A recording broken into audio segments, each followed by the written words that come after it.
Paano ba kumita sa YouTube channel kahit hindi ka pa monetize? Yan ang tips and idea na ibibigay ko sa video na ito. Let's go! What's up guys? It's me Dan. Welcome to Daniel TV.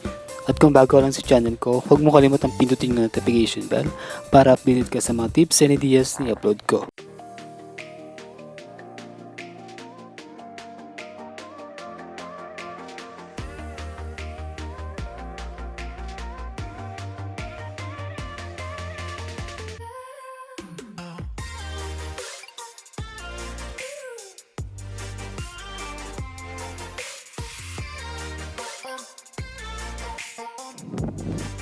Tips number 1, affiliate program. Pwede kayong mag-apply sa mga affiliate program tulad ng Involve Asia, Lazada, Shopee, at Zalora.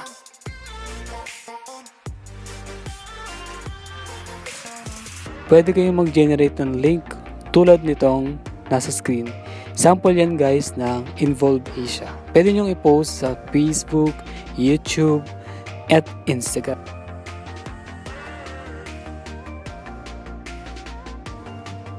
Tips number 2, monetize.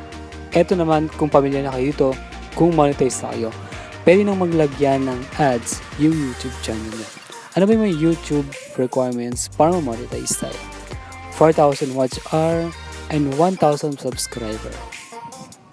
Guys, kung hindi pa kayo monetize, pwede nyo i-post sa Facebook, Instagram, at YouTube yung affiliate link na ginawa nyo. Kung gusto nyo malaman guys kung paano mag-register sa affiliate program, click nyo lang yung link sa description sa baba para sa video tips.